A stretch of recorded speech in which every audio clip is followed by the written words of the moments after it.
Մի քանի հայտարարությունների եւ մեկնաբանությունների եմ ցանկանում այսպես հրապարակային անդրադառնալ, որովհետեւ դրանց անհատական պատասխանելու ժամանակ ու ցանկություն ընդհանրապես չունեմ։ Եվ խոսքը վերաբերում է իմ Facebook-յան էջում տեղ գտած բարեկային ծառայողների մասնակցությամբ իրականացող տեսաձայնագրությունների կամ տեսահոլովակների տակ արկա մեկնաբանություններին եւ հայտարարություններին, որոնք հիմնականում կատարում են հենց այդ նույն բարեկային ծառայողների կողմից բացված Facebook-յան կեղծ էջերով եւ նրանց բոլորին կարծես մի հարց է հետաքրքրում, ինչու եմ ես այդ ամենը իրականացնում, այսինքն ինչու եմ տեսանկարահանում բարեկային ծառայողների կողմից իրականացվող վարչարությունը եւ դա տեղադրում հրապարակային հարթակներում։ Ես կարծում եմ դրա պատասխանը պարզ է, եթե ոչ ապա ասեմ, որ ունեմ 120,000 տարհանված արցախցի հայրենագից, որոնց զգալի հատվածը զբաղվում է տաքսի ծառայությունների մատուցմամբ եւ օրեցօր կամ ամեն օր կամ ամենժամյա ռեժիմով առնչվում են բարեկային ծառայողների կողմից իրականացվող ոչ իրավաչափ վարչարության։ Եվ հետեւաբար այդ տեսաձայնագրությունները հրապարակելով ես պարզաբանում եմ նրանց իրենց իրավունքները, հուշում եմ նրանց իրենց իրավունքների մասին եւ առաջարկում այդ եղանակով պաշտպանվել ձեզնից։ Երկրորդը կապված տեսաձայնագրության թույլատրելիության հետ ես տեղեկացնեմ, որ ոստիկանության մասին օրենքով ոստիկանության գործունեությունը հրապարակային եւ թափանցիկ գործունեություն է եւ բացի այդ կոնկրետ բարեկային ծառայողների մասով գոյությունի ոստիկանության պետի 36L հրաման, որով հաստատված է բարեկային ծառայության կանոնագիրքը եւ որտեղ հստակ նշված է, որ բարեկային ծառայողը իրավունք չունի խոչընդոտել քաղաքացու կողմից իրականացվող տեսաձայնագրությանը։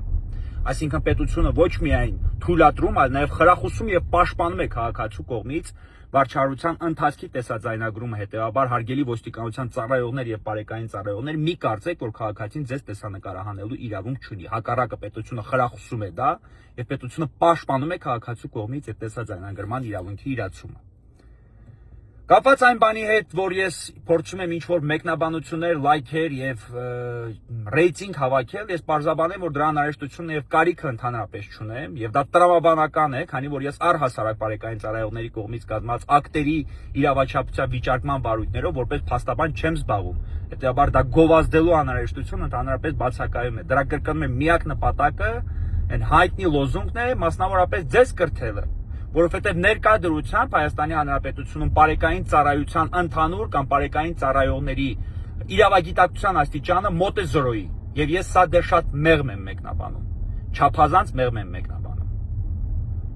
Օրինակ ես հիշեցնում եմ, որ եղբորս երկրորդ գծում կայանելու համար բարեկային ծառայողը ծեծի է ենթարկել,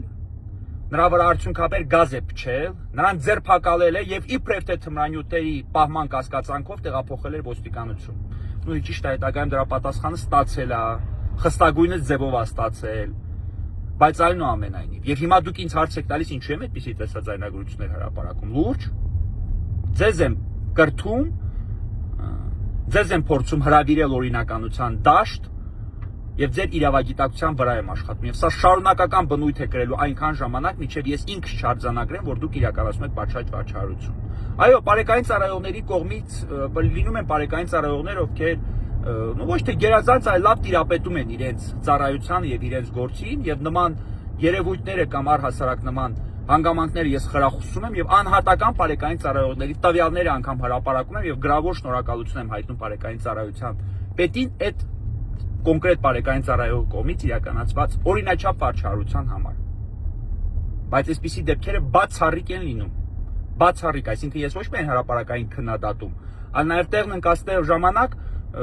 գովաբանում եմ բարեկային ծառայողին, ընդ որում հրապարակային եղանակով։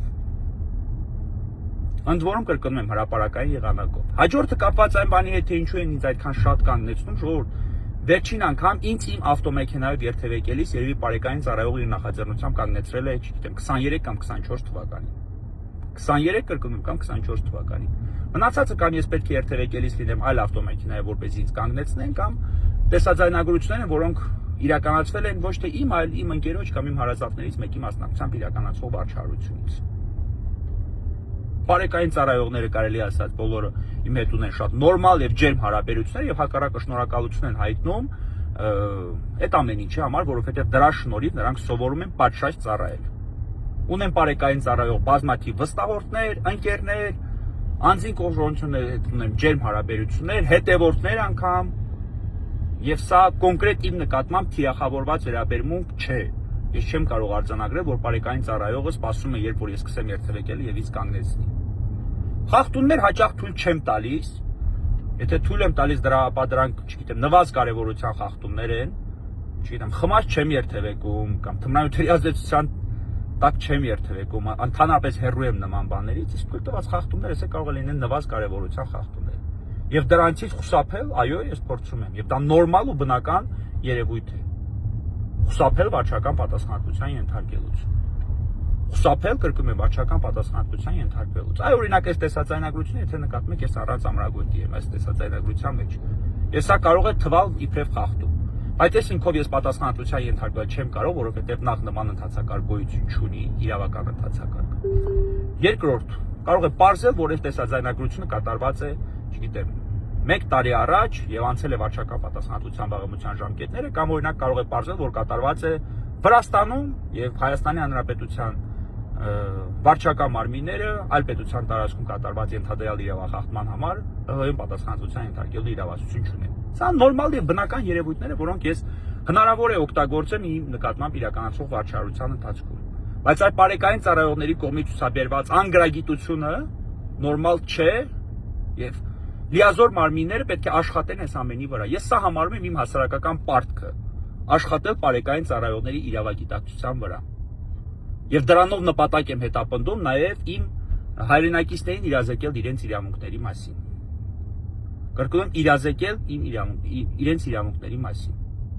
Կոնկրետ երկրորդ գծում կանգար կատարելու համար վարչական պատասխանատվության ենթարկվելու փորձի հետ կապված տեղեկացնեմ, որ օրինակ բարեկային ծառայողները մոտենում եւ ասում են դու պետք է ենթարկվես վարչական պատասխանատվության 124-րդ հոդվածի 21-րդ մասի կանոնները խախտելու հիմքով վարչական իրավախախտումների վերաբերյալ օրենսգրքի։ Բայց նրանք չեն հասկանում, որ այդ նորմը ունի բովանդակություն, դիսպոզիցիա, որտեղ նկարագրված է այն արարքը, որի հիմքով անձը պետք է ենթարկվի վարչական պատասխանատվության։ Եվ այնտեղ հստակ սևով սպիտակի վրա նշված է կանգարի կամ կայանման կանոնները խախտելը։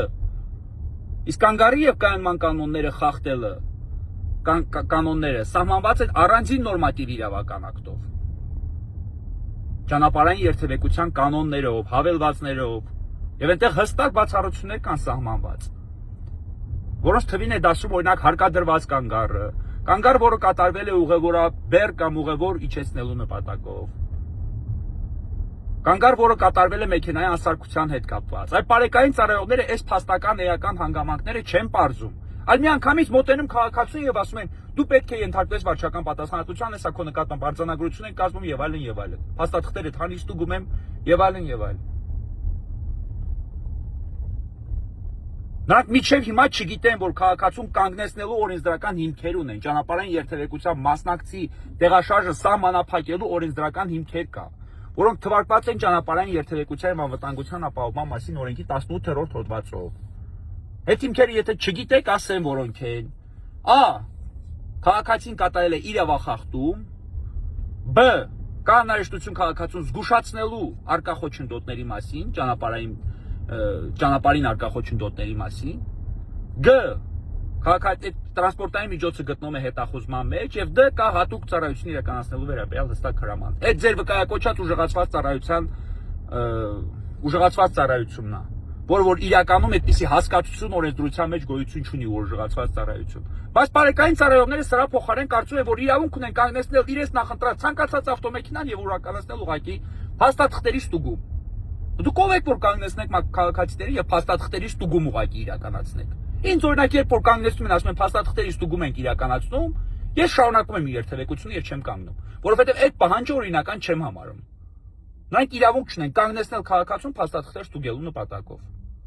Ինչևէ, ես առանձին մի հատ on-line դասախոսություն կկարդամ բարեկների համար, որպեսզի նրանք իմանան, եւ եթե այդ իմանալուց հետո եւս շարունակեն իրենց խախտումները ավելի կոշտ կվերաբերվեմ, բայց այս անգամ ընդամենը բավարարվում եմ հետեւյալով. Պարզաբանում եմ ինչու եմ իրականացնում ես բարեկային ծառայողների մասնակցությամբ տեսաձայնագրություններ։ Ինչու եմ իմ ժամանակից բավականին երկարը մատնում հենց բարեկային ծառայողների վրա, որովհետեւ նպատակ եմ հետապնդում նրանց կրթել, նրանց հրավիրել օրինականության դաշտ։ Այսքանը։